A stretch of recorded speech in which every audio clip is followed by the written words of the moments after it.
ये माँ का सोने का नेकलेस मेरे ऊपर कितना सुंदर लग रहा है। बहू, मैं तुम्हें कब से आवाज दे रही हूँ। और ये क्या, ये नेकलेस कब लिया तुमने? मम्मी जी, ये मेरी माँ ने दिया है मुझे। बहू, तुम तो बड़ी चालाक निकली। अभी तो झूठ बोलना भी सीख गई तुम। मुझे सब पता है बहू। तुम मेरे बेटे के पैसों पर ऐश कर रही हो और सोने के हार खरीद रही हो, और वो भी चोरी चोरी। नहीं नहीं मम्मी जी, ये मेरी माँ का हार है। पिछली बार जब मैं मायके गई थी तब मेरी माँ ने दिया था मुझे ये हार। वो बोल रही थी कि वो बूढ़ी हो गई हैं तो अब ये हार नहीं पहनेंगी, इसलिए मुझे दे दिया उन्होंने। मम्मी जी, आज मेरे मामा के घर जो शादी है उसमें मैं यही हार डालने वाली हूँ। प्लीज मम्मी जी, मुझे मेरा हार दे दीजिए। मुझे अच्छी तरह से पता है ये हार मेरे बेटे ने लाया है। शादी के बाद जैसे उसे लूटने का ठेका तुम्हें दे दिया हो, मैंने उसे पाला है और मजे तुम ले रही हो। माँ होने के नाते इस हार पर मेरा ही हक है। तेरी हिम्मत कैसे हुई इस तरह चोरी छिपे हार मंगवाने की? मम्मी जी, अब बहुत हो गया, मेरा हार मुझे वापस दे दीजिए। मैं चुपचाप आपकी बातें सुन रही हूँ तो इसका मतलब ये नहीं कि आप मेरी माँ की दी हुई चीजें ले लें। मुझसे जबान लड़ाती है। माँ, आपने भाभी को क्यों मारा? अपनी भाभी के लिए ज्यादा आग मत दिखा। माँ से बढ़कर भाभी हो गई है तेरे लिए। अपनी भाभी के लिए माँ से जुबान लड़ाएगा? मम्मी जी, मम्मी जी। भाभी, उठिए भाभी, ऊपर बैठिए। प्लीज भाभी, रोइए मत। जो हुआ गलत था, लेकिन आप अकेली नहीं हैं। मैं भैया को सब बता दूंगा। आंसू पोंछिए भाभी। अब जाइए देवर जी, मुझे इस समय किसी से कोई बात नहीं करनी है। मुझे अकेला छोड़ दीजिए। लेकिन भाभी। लेकिन कुछ नहीं देवर जी, प्लीज आप जाइए यहाँ से। ठीक है भाभी, अगर आप यही चाहती हैं तो मैं चला जाता हूँ, लेकिन आप अपने आप को कभी भी अकेला मत समझना। ठीक है देवर जी। आखिर मेरी गलती क्या है? मम्मी जी मुझसे चाहते क्या है? जिस दिन से आई हूँ ये मम्मी जी ने तो मेरा जीना हराम कर रखा है। इस घर में मेरी गलती बस इतनी है कि मैं बहू हूँ इस घर की। जब से आई हूँ तब से सारे घर की जिम्मेदारी मेरे ऊपर डाल दी गई। यहाँ तक कि मम्मी जी के कारण मैंने अपनी माँ के घर जाना भी छोड़ दिया है। लेकिन ना जाने क्यों मम्मी जी को मेरे से कौन सी नाराजगी है, किस जन्म का बदला ले रही है वो मुझसे, जो जब देखो तब मुझे ताने मारती रहती हैं। आजकल तो उनका हाथ भी उठने लगा है। उस कल की आई लड़की के सामने आज मुझे थप्पड़ मारा मम्मी जी ने। मैं बहू हूँ तो क्या इंसान नहीं हूँ? इस घर में मेरी आवाज क्यों नहीं सुनाई देती? लेकिन बस अभी बहुत हुआ। बहुत अत्याचार सह लिया मैंने मम्मी जी का। अब नहीं। सब कुछ होते हुए भी मेरे पास आज कुछ नहीं है।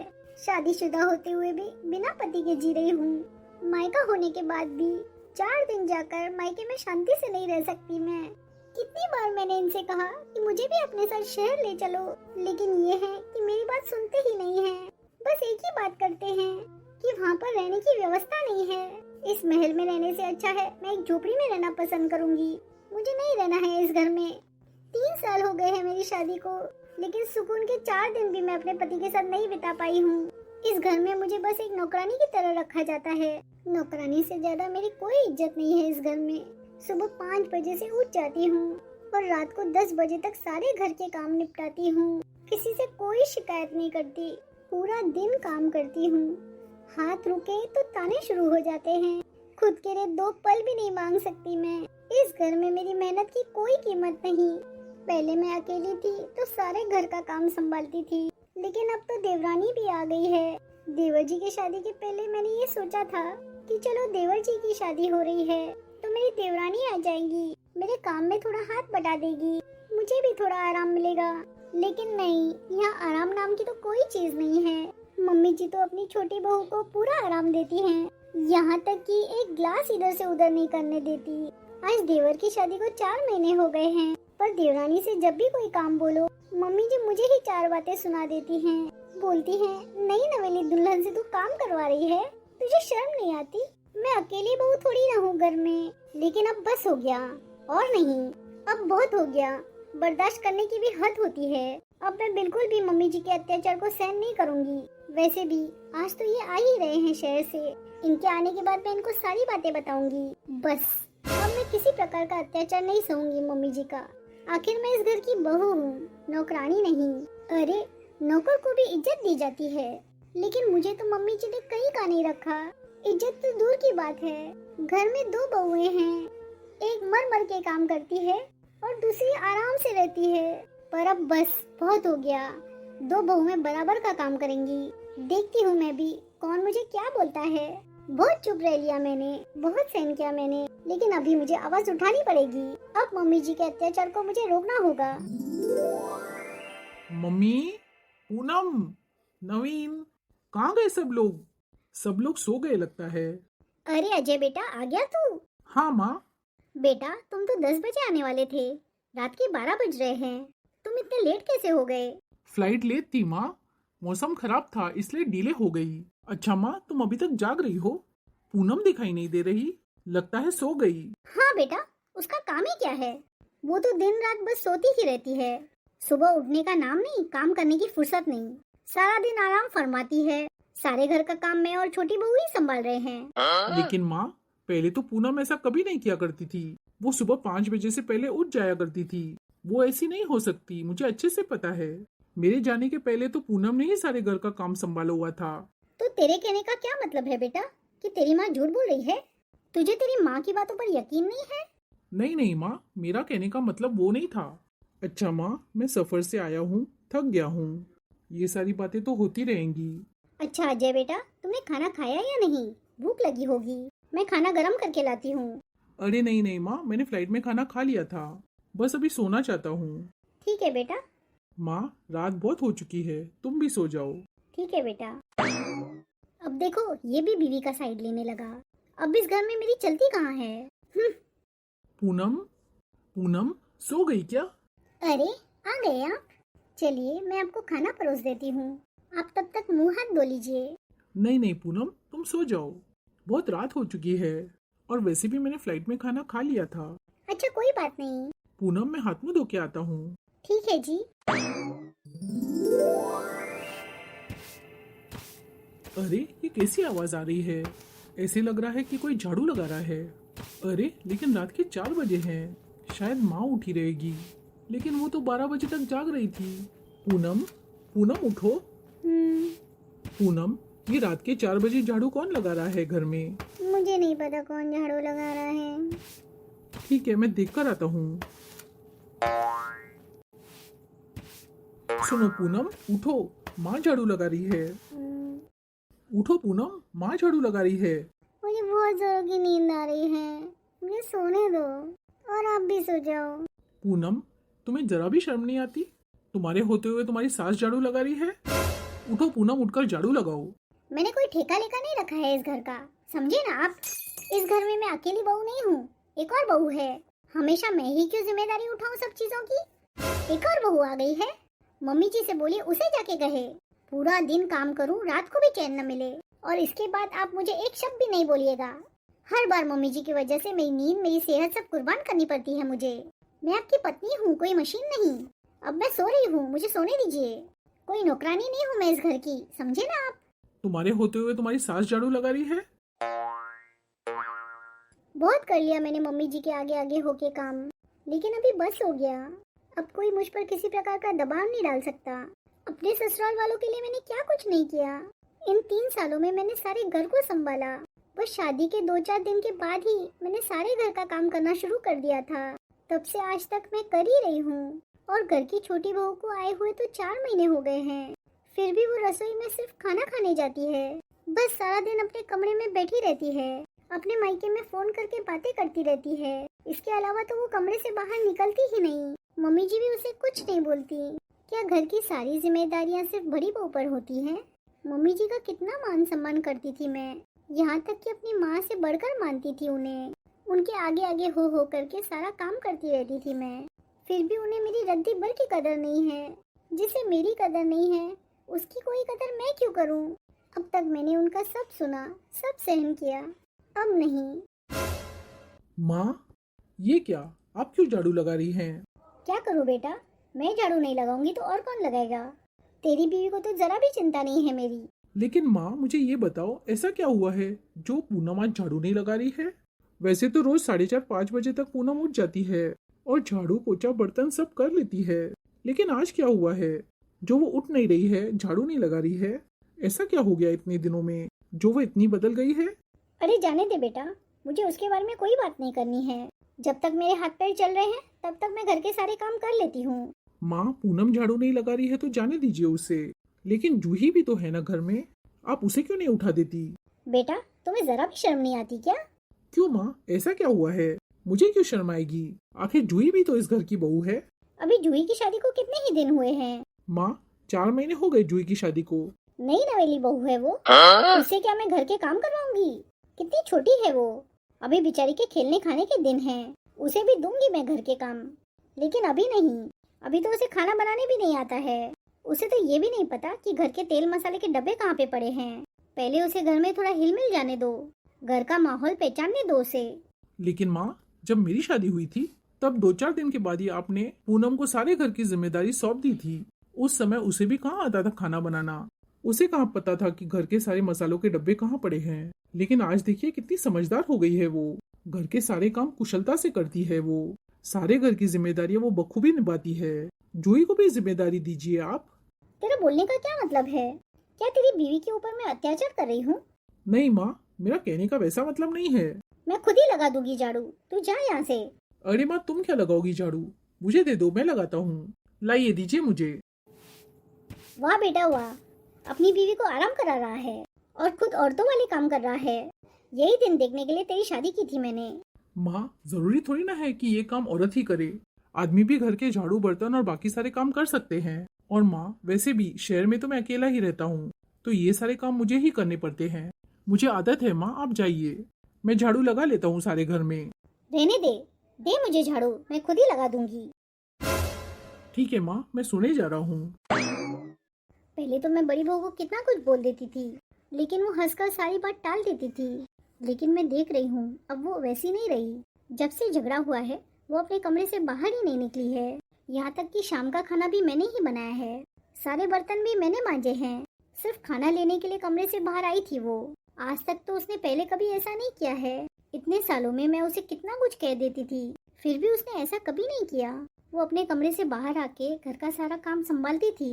लेकिन अब क्या हो गया है, मुझे कुछ समझ में नहीं आ रहा है। और सबसे बड़ी बात तो ये है कि मेरा बेटा भी उसी के पक्ष में बात कर रहा है। अगर ऐसा चलता रहा तो मेरा इस घर पे कोई जोर नहीं रहेगा, मेरी सत्ता ही खत्म हो जाएगी यहाँ पे। कुछ न कुछ तो मुझे करना पड़ेगा, वरना मैं चैन से नहीं रह पाऊंगी इस घर में। इतने सालों में बड़ी बहू के आने के बाद आज पहली बार मैं घर में झाड़ू लगा रही हूँ। सच तो ये है कि इतने सालों में उसने आने के बाद मुझे कोई काम छूने ही नहीं दिया। कुछ तो करना पड़ेगा मुझे। पूनम कितनी निश्चिंत होकर सो रही है। आज तक मैंने पूनम का ये रूप कभी नहीं देखा है। वैसे तो मेरी माँ के आगे पीछे घूमती रहती है ये, उन्हें कोई काम करने ही नहीं देती। लेकिन भला आज क्या हो गया है? पूनम का जो ये व्यवहार इतना बदला हुआ है, इसका कारण क्या है? मुझे जानना ही पड़ेगा। माँ तो हमेशा से पूनम को भला बुरा बोलती ही रहती है, लेकिन आज तक पूनम ने माँ के प्रति कोई भी शिकायत नहीं की मुझसे, और ना ही कभी घर की जिम्मेदारियों से मुंह मोड़ा है। और मेरी पूनम कामचोर भी नहीं है, उसे घर के काम करना तो बहुत अच्छे से आता है। माँ को तो आज तक उसने एक गिलास भी इधर से उधर नहीं करने दिया है। पर आज अचानक उसका ये रूप देखकर मुझे हैरानी हो रही है। जब उसे पता चला कि माँ झाड़ू लगा रही है तो उसे कोई फर्क क्यों नहीं पड़ा। सुबह होते ही घर वालों से बात करूंगा मैं इस बारे में।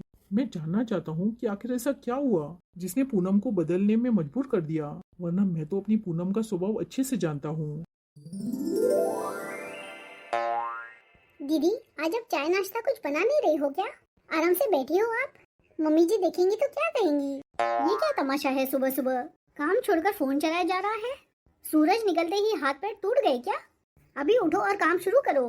दीदी, शायद आपने सुना नहीं। महारानी, हम दीवारों से बात नहीं कर रहे हैं, हम तुमसे बात कर रहे हैं। अरे, सुना नहीं क्या मैंने क्या कहा? तुम्हारी इतनी हिम्मत, मुझे नजरअंदाज कर रही हो? फोन बंद करो और अभी काम पर लगो। मम्मी जी, आप लोग मुझसे बात कर रहे हैं क्या? नहीं नहीं, दीवारों के कान है ना, हम दीवारों से बात कर रहे हैं। ओहो हो, अच्छा मम्मी जी, मुझे तो पता ही नहीं था कि दीवारों के कान भी होते हैं। अच्छा वो आपने बताया मम्मी जी, अगली बार से मैं भी दीवारों से बात किया करूंगी। मुझे सब पता है, तुम ना सुनने का नाटक कर रही थी।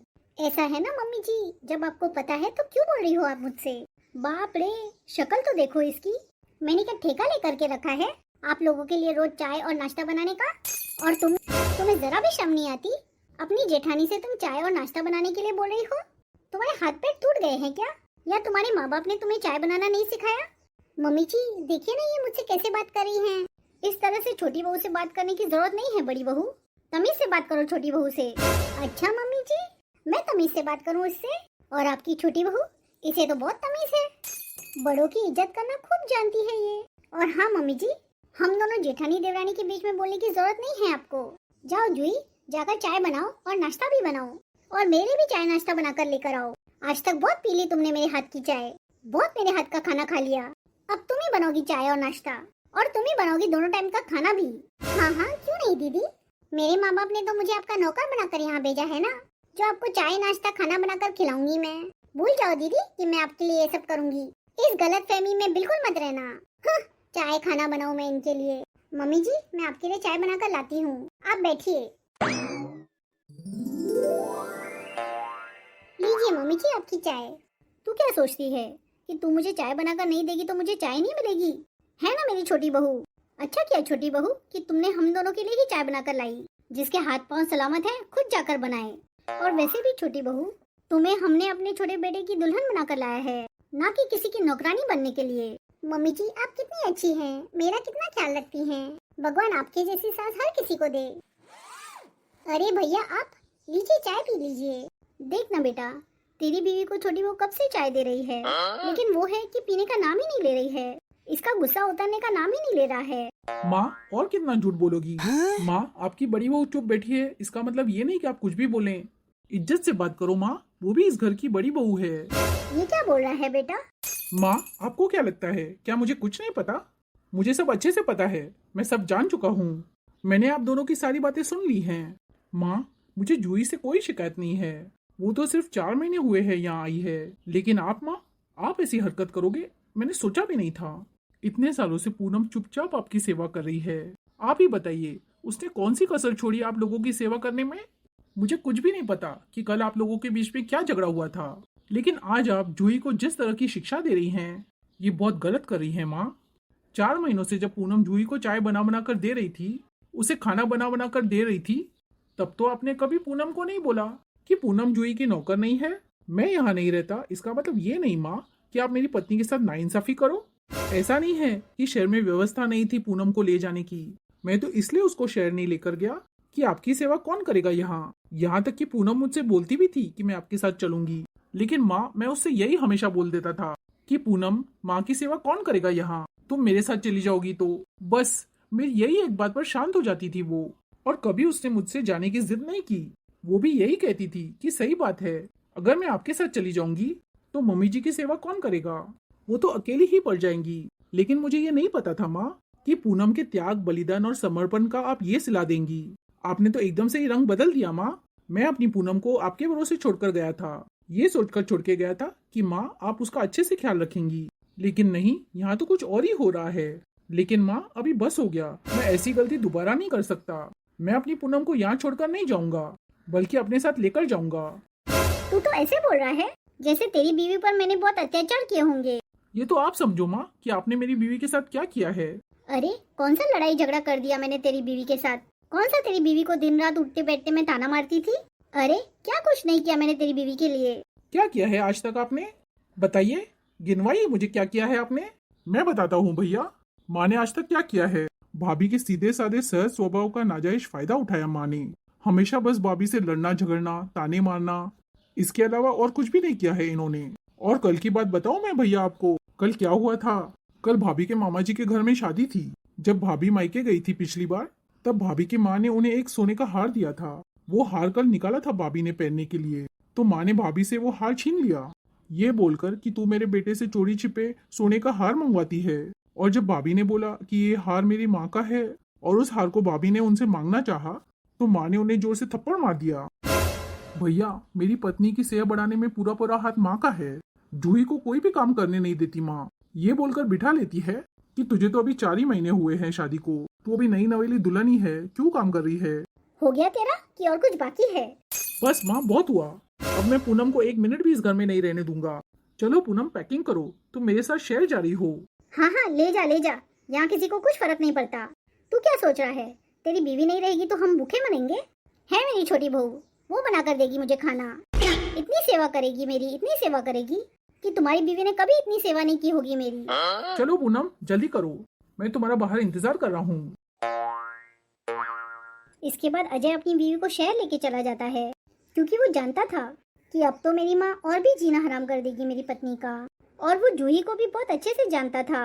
उसे पता था कि उसकी माँ को अपनी गलती का एहसास बहुत जल्दी होने वाला है। थोड़ी देर के बाद वो लोग शहर के लिए निकल जाते हैं। हे भगवान, इतना सारा काम मेरे सर पे, कैसे करूंगी मैं इतना सारा काम, और वो भी अकेले। सासू माँ को क्या जरूरत थी हर वक्त दीदी से लड़ने की। बेचारी दीदी तो हमेशा चुप रहती थी, मम्मी जी तो हमेशा ताने ही देते रहती थी उन्हें। अरे वो गले का हार उस दिन पहन लेती तो क्या होता, वैसे भी वो मायके से लाई थी। लेकिन नहीं, इनको तो हर बात पे अपनी बड़ी बहू से लड़ने झगड़ने की आदत है। इतना ही उन्हें हार पसंद आया था तो प्रेम से मांग लेते वो उनसे। दीदी तो ऐसी है कि वो हंसते हंसते दे देती अपना हार उनको। लेकिन मम्मी जी अगर मुझसे मेरा सोने का हार मांगती तो मैं कभी नहीं देती उनको। लेकिन मम्मी जी को पता नहीं बुढ़ापे में कौन सा शौक चढ़ा है मारा मारी करने का। अपनी बहू को ऐसे कोई मारता है क्या। अब देखो घर छोड़ के चले गए वो, इतना अत्याचार कौन सहन करेगा। अब सारे घर का काम का बोझ मेरे सर पे आ गया। मैं तो अकेले ये सब काम करने वाली नहीं हूँ। मम्मी जी को मुझे मदद करनी ही पड़ेगी। खाना बनाने में उन्हें मेरा हाथ बटाना ही पड़ेगा, नहीं तो अकेले तो मैं कुछ नहीं करने वाली हूँ। अगर वो दाल सब्जी बनाएंगी तो मैं रोटी चावल बना दूंगी, नहीं तो अगर वो दाल रोटी बनाएंगी तो मैं सब्जी चावल बना दूंगी। मैं झाड़ू लगाऊंगी तो मम्मी जी को पोछा लगाना पड़ेगा। मैं अगर कपड़े धोऊंगी तो मम्मी जी को बर्तन धोने पड़ेंगे। ऐसे ही बांट बांट के होगा काम इस घर में अभी। अरे जेठानी के रूप में तो मुझे मुफ्त की नौकरानी मिल गई थी। वो काम करती रहती थी और मैं आंखें मूंद के बैठी रहती थी। सोचा था ये सिर्फ उसकी जिम्मेदारी है, लेकिन आज ये बोझ तो सब मेरे ऊपर आ गया है। ना जाने मम्मी जी को बुढ़ापे में क्या शौक लगा है सोने के हार डालने के। ये क्या उनकी उम्र है ये सब डालने की। वैसे एक बात तो है, मम्मी जी जब जब दीदी को चिल्लाती थी और डांटती थी तब मुझे बड़ी खुशी होती थी। हे भगवान, कैसे कैसे घर का काम करूं, कहाँ से शुरू करूं, मुझे तो कुछ समझ में नहीं आ रहा है। मम्मी जी को बुलाती हूँ, सारा रायता आखिर उन्होंने ही फैलाया है ना, वही आकर समेटेंगी। मम्मी जी जरा इधर आइए। क्या बात है जूही बेटा। मम्मी जी मैं सब्जी रोटी बना लेती हूँ, आप दाल चावल बना दीजिए। क्या, ये क्या बोल रही हो बहू तुम, तुम्हारे होते हुए मैं खाना बनाऊं? हाँ हाँ मम्मी जी, इसमें कौन सी बड़ी बात है। आप इतनी भी बूढ़ी नहीं हुई है अभी कि घर के काम न कर सकें। ये क्या बोल रही हो बहू, जरा सोच समझ कर बोलो। मम्मी जी मैं घुमा फिरा कर बातें नहीं करना चाहती, अब आप मेरी बात ध्यान से सुनिए। आज से ही घर के सारे कामों का बंटवारा कर लेते हैं। अब मैं बार बार इसके बाद आपसे कुछ भी नहीं बोलूंगी। आप अपने काम जिम्मेदारी से करिएगा और मैं भी अपना काम जिम्मेदारी से करूंगी। ये कैसी बातें कर रही हो बेटा तुम। मम्मी जी मैं झाड़ू लगाऊंगी तो आप पोछा लगाएंगी, मैं कपड़े धोऊंगी तो आप बर्तन धोएंगे, सुबह का खाना आप बनाएंगी, शाम का खाना मैं बना दूंगी। तुम्हारी अकल ठिकाने में तो है, कैसी बात कर रही हो तुम। हाँ हाँ मम्मी जी मेरी अकल तो बहुत ठिकाने में है, लेकिन शायद आपकी अकल ठिकाने में नहीं है, तो अब मैं आपकी अकल ठिकाने लगाऊंगी। मम्मी जी चुप करो बहू, बहुत बोल लिया तुमने। नहीं मम्मी जी अभी तक तो मैंने कुछ भी नहीं बोला है, अब तो सिर्फ बोलना शुरू किया है मैंने। अरे मम्मी जी क्या दिक्कत थी आपको दीदी से, जो जबरदस्ती उनसे लड़ने बैठ गई। एक हार उन्होंने अपनी पसंद का ले भी लिया होगा, तो क्या जरूरत थी आपको उनसे वो हार छीनने का। बेचारी सारे घर का काम करती थी इतने अच्छे से, सुबह 4 साढ़े 4 बजे उठकर 10 बजे तक पूरे घर का काम निपटा देती थी। हम दोनों को तो हाथ में चाय नाश्ता खाना सब देती थी बेचारी, इतनी नेक औरत थी वो। हाँ हाँ तुम्हारे दिल में कब से बड़ी बहू के लिए हमदर्दी पैदा हो गई। जब मैं उसे चिल्लाती थी डांटती थी तब तो तुम बड़े मजे ले लेकर के सारी बातें सुनती थी। तुम्हें तो बड़ी खुशी होती थी यह देखकर कि तुम्हारी जेठानी को डांट पड़ रही है, और आज तुम मुझे ज्ञान दे रही हो कि मैं उसे क्यों डांट रही थी। अरे एहसान फरामोश, तुम तो मेरा एहसान मान कि बड़ी बहू के होते हुए मैंने तुझसे एक गिलास भी इधर के उधर नहीं करवाया। तुझे तो मैंने अपनी पलकों पर बिठा के रखा था, लेकिन नहीं, मैं गलत थी। मुझे तो अब तेरी औकात समझ में आई है। तू तो वो सांप है जो न जाने कब डस ले। हाँ हाँ मम्मी जी क्यों नहीं, अब तो आप मुझे पहचान गई है ना, तो मुझसे बच के रहिएगा, वरना किसी दिन ऐसा डसूंगी कि पीने के लिए पानी भी नहीं मिलेगा आपको। हाय राम, देखो तो कैसी बातें कर रही है ये। अरे आज मुझे समझ में आ रहा है कि मैं कितनी गलत थी। मुझे नहीं पता था कि तू इतनी खराब औरत है। तेरे लिए मैंने बड़ी बहू को क्या कुछ नहीं कहा, और तू आज मुझे ही सुना रही है। एक बात कान खोल के याद रखना, मैं इस घर की मालकिन हूँ, मालकिन, तेरी गुलाम नहीं। जो तू बोलेगी और वो मैं करूँगी। हाँ हाँ ठीक है मम्मी जी कोई बात नहीं, मेरे हिस्से का जो काम है वो मैं कर लूंगी, बाकी के काम पड़े रहने दूंगी। इतनी बात ध्यान रखना आप। मैं भी देखती हूँ तू कैसे काम पड़े रहने देती है, कैसे घर के काम नहीं करेगी देखती हूँ मैं। अरे जब मैंने उसको नहीं छोड़ा तो तू कौन सी खेत की मूली है? उसने तो मेरी 3 साल सेवा की है।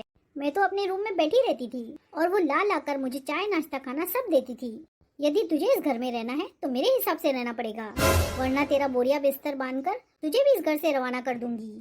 अच्छा मम्मी जी, क्या बात कर रही हैं? आप क्या मुझे अपनी बड़ी बहू की जैसे बेवकूफ समझती हैं? मैं अत्याचार सहने वालों में से नहीं हूँ, अत्याचार करने वालों में से हूँ। उसको सुना दिया आपने 3 साल तक, मुझे आप 3 मिनट भी नहीं सुना सकती। आप मुझे एक बोलेंगी, मैं आपको 4 बोलूंगी। आप शेर हो तो मैं 1.25 शेर हूँ, मुझसे आप संभल के ही रहिएगा। हे भगवान, ये कैसी बहू है? मैंने कभी सपने में भी नहीं सोचा था कि ये इतनी बुरी है। हे भगवान, ये मैंने क्या कर दिया? अपने ही पैरों पे खुद कुल्हाड़ी मार दी मैंने। अब क्या करूं मैं? मुझे तो कुछ समझ में नहीं आ रहा। ये छोटी बहू तो मेरा बिल्कुल सुनने वाली नहीं है। अब असली मजा आएगा जब दोनों आपस में कुत्ते बिल्ली की तरह लड़ेंगी। अब माँ की भी अकल ठिकाने आ जाएगी। मैं तो कहता हूँ जो भी हुआ बहुत अच्छा हुआ। बहुत अच्छा किया भैया ने जो भाभी को अपने साथ लेके गए। अब बस किचन से माँ मेरे पास ही आएंगी जूही की शिकायत लेके। लेकिन उन्हें पता नहीं है कि ना मैं बड़े भैया जैसा हूँ और ना ही जूही भाभी जैसी है। नवीन बेटा, तुझे पता है आज तेरी बीवी ने मुझसे क्या कुछ नहीं कहा? नहीं माँ, मुझे तो बिल्कुल भी पता नहीं है। वैसे माँ, ऐसा क्या बोल दिया जूही ने आपसे? अरे बेटा, तेरी बीवी ने आज मुझे इतनी खरी खोटी सुनाई है कि मैं तुझे बता भी नहीं सकती। क्या? सच में माँ? वैसे क्या बोला है जूही ने आपसे? बेटा, तेरी बीवी मुझसे बोल रही है कि मैं झाड़ू लगाऊंगी तो तुम पोछा लगा देना, मैं कपड़े धोऊंगी तो तुम बर्तन धो लेना, मैं सब्जी रोटी बनाऊंगी तो तुम दाल चावल बना देना। अब नवीन बेटा बताओ तुम, ये भला उम्र है मेरी कोई काम करने की? नहीं माँ, ये उम्र थोड़ी ना है आपके काम करने की। मैं देखता हूँ उसे। कैसे कहा उसने आपसे काम करने के लिए? टांगे तोड़ दूंगा आज उसकी।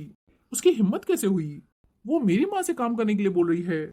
मम्मी जी जाइए, बर्तन पड़े हैं, तुझे जो बनता है सो कर ले। देखा बेटा तूने कैसे मुझे बर्तन मांजने के लिए बोल रही है तेरी बीवी? वैसे माँ, जूही क्या गलत बोल रही है? अरे अभी आप इतनी भी बूढ़ी नहीं हुई है कि घर के काम ना कर सकें। जाइए माँ, मल दीजिए बर्तन। आखिर अपने ही घर का काम है। आप दोनों मिलकर नहीं करेंगी तो और कौन करेगा? अब तो बेचारी भाभी भी नहीं है जो आपको बैठे बैठे हाथों में सब कुछ लाकर देती थी। नवीन, तुझे शर्म नहीं आती? अपनी माँ से बर्तन मांजने के लिए बोल रहा है। माँ, क्या गलत बोल रहा हूँ मैं? तूने देखा नहीं तेरे भाभी के होते हुए मैंने एक गिलास भी उठाकर यहाँ से वहाँ नहीं किया है, फिर बर्तन मांजने की तो बहुत दूर की बात है। देखिए माँ, हर इंसान एक जैसा नहीं होता। ये जरूरी नहीं है कि भाभी जैसी हो वैसी ही जूही भी हो। सबका अपना अपना अलग अलग नेचर रहता है। अब भाभी के राज में आपने भले ही कुछ न किया हो, लेकिन जूही के राज में तो आपको करना ही पड़ेगा। और देखिए माँ, जब से आपने घर के काम करने छोड़े थे तब से आपकी बीमारियां चालू हो गई हैं। पहले जब आप दिन भर काम धंधे करती रहती थी तब आप एकदम फिट रहा करती थी। इसलिए माँ, काम करना हमारी सेहत के लिए अच्छा भी होता है। इंसान को कुछ न कुछ काम करते ही रहना चाहिए। इस तरह आप बैठी रहेंगी तो आपके शरीर में और भी रोग गिर जाएंगे। वाह बेटा वाह, आज तूने भी जता दिया कि तू भी जोरू का गुलामी है। अब देखिए माँ, आपको जो समझना है समझ लीजिए। मुझे उससे कोई फर्क नहीं पड़ता। अब तू अपनी बूढ़ी माँ से काम करवाएगा बेटा? बहुत अच्छी बात है बेटा। बहू तो पढ़ाई लड़की होती है, लेकिन बेटा तो मेरा सगा है। तू ऐसा करेगा मेरे साथ, ये मैंने कभी सोचा भी नहीं था। एक औरत आई तेरी जिंदगी में और तू बदल गया। अब माँ की नहीं बीवी की चलती है तुझ पर। हर फैसला अब तू उससे पूछकर करेगा। हे भगवान, ये दिन क्यों दिखाया आपने मुझे? आपने तो अच्छा सबक सिखाया मम्मी जी को। चुप करो। यदि मेरी माँ गलत है तो तुम भी कहीं से सही नहीं हो। तुमने कौन सा अच्छा व्यवहार किया था मेरी भाभी के साथ? जब माँ भाभी को चिल्लाती थी और डांटती थी तो तुम्हें तो बड़ा मजा आता था। उस दिन तो बड़ा हंस रही थी तुम जब माँ ने भाभी को मारा था। और आज जब वो चली गई हैं तो बढ़िया रहो तुम। ये घर तो तुम्हारा ही है, लेकिन अब तुम्हें काम करने से क्यों रोना आ रहा है? हाथ में सब चीज जब मिलती थी तब तो तुम्हें बड़ा मजा आता था। अब क्या हुआ? ये मत सोचना कि मैंने माँ को गलत कहकर तुम्हारा साथ दिया है। वो तो गलत थी इसलिए उन्हें गलत बोला। और तुम भी गलत हो, तुम भी कोई सही नहीं हो। अरे घर के 4 काम करने में तुम्हें रोना आ रहा है? क्यों? कौन सी जरूरत आन पड़ी तुम्हें माँ से काम करवाने की? तुम सिर्फ 3 लोगों का काम अकेले नहीं कर सकती हो? अरे अगर इतनी ही दिक्कत हो रही थी तुम्हें घर के काम करने में तो मुझे बोल देती, मैं 1-2 नौकरानी लगा देता घर के काम करने के लिए। अरे लेकिन आप मुझे क्यों बोल रहे हैं? चुप करो। तुमने गलती की है तो तुम्हें नहीं बोलूंगा तो और किसे बोलूंगा?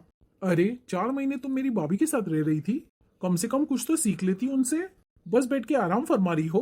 अपनी माँ को फोन कॉल्स कर रही हो सारा दिन, नेटफ्लिक्स पे मूवीज देख रही हो। अरे तुम्हें अच्छा कैसे लगता है कि तुम्हारी जेठानी काम कर रही है पूरा दिन और तुम टाइम पास कर रही हो सारा दिन? ये अपना गुस्सा ना अपने पास ही रखो तुम। मुझ में और तुम्हारी भाभी में बहुत फर्क है।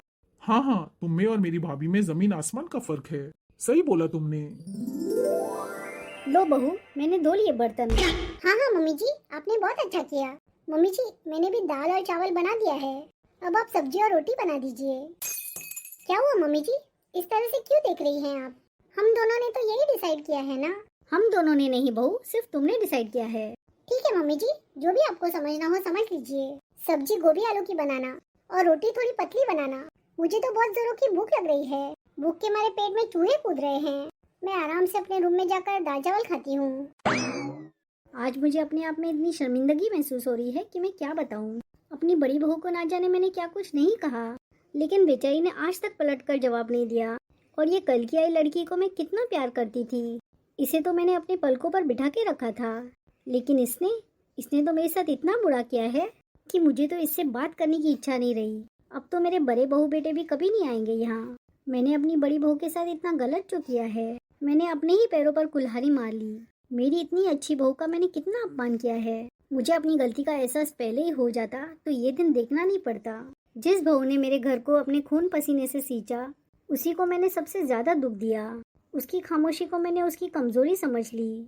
जब से वो चली गई है, घर सूना लगने लगा है। काश वक्त लौट आता तो मैं उसे बहू नहीं बेटी बनाकर रखती। धीरे धीरे ऐसे ही समय बीतता गया। 3 साल पहले ही घर के कामकाज करने की आदत छूट गई थी सरला जी की, लेकिन अब मजबूरी में सरला जी को सारे काम करने ही पड़ते थे।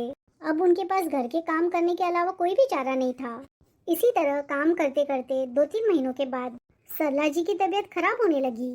और फिर एक दिन, वाह मम्मी जी वाह, काम न करना पड़े इसका अच्छा बहाना ढूंढा है आपने। जूही बेटा, सच में मेरी तबीयत बहुत खराब लग रही है।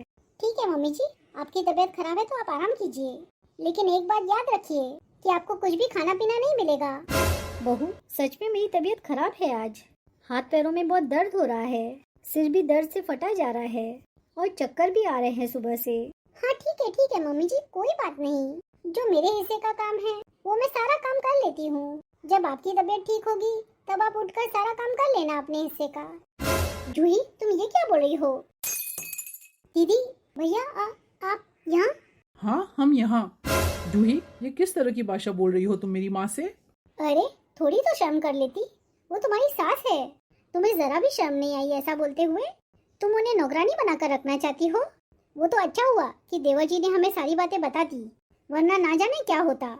माँ, उठिए। बेटा, मेरी बिल्कुल भी हिम्मत नहीं हो रही है उठने की। माँ, नवीन गया है डॉक्टर को लेने। दवाई गोली लेकर जब आप ठीक हो जाएंगी तब आप हमारे साथ शहर चल रही हैं। भैया, ये क्या बोल रहे हैं आप? मैं यहाँ अकेली? क्यों नहीं रह सकती हो तुम अकेली? मम्मी जी को तुम्हारे पास इसलिए छोड़ें ताकि तुम उनसे नौकरानी जैसे काम करा सको? इंसानियत नाम की तो कोई चीज है नहीं तुम्हारे अंदर। मम्मी जी, अभी आप बिल्कुल भी चिंता मत कीजिए, हम लोग आ गए हैं। अब आप हमारे साथ शहर चल रहे हैं, हम आपको यहाँ पर ऐसे नहीं छोड़ सकते। बेटा, मुझे माफ कर दे पूनम, मैंने तुम्हारे साथ बहुत बुरा बर्ताव किया है। भगवान ने उसी की सजा दी है मुझे। बेटा, जब से तू गई है बेटा, तब से मैं इस घर में नर्क भोग रही हूँ। मुझे माफ कर दे बेटा, और तू मुझे अपने साथ ले चल, इस घर से दूर ले चल। हाँ मम्मी जी, हम आपको अपने साथ ही ले जाने आए हैं। हाँ माँ, अब जल्दी से ठीक हो जाइए। इस तरह से पूनम की सास को उसकी गलती का पछतावा हो गया। उन्हें समझ में आ गया कौन सही है और कौन गलत। पूनम की सास के ठीक होने के एक दिन बाद ही पूनम और अजय अपनी माताजी को अपने साथ शहर ले जाते हैं। शहर जाने के बाद सरला जी अपनी बहू को बहुत प्यार करने लगती हैं और तीनों बहुत खुशी खुशी रहने लगते हैं। कुछ समय बाद पूनम को जुड़वा बच्चे होते हैं, एक बेटा और एक बेटी। बस फिर क्या था, पूनम की सास हर समय अपने पोता पोती में व्यस्त रहने लगी। तो दोस्तों, कैसी लगी मेरी ये कहानी? इसी तरह की मॉरल स्टोरीज देखने के लिए वीडियो को लाइक कीजिए और चैनल को सब्सक्राइब जरूर कीजिए। मिलती हूँ मैं आपको नेक्स्ट वीडियो में, तब तक बाय बाय।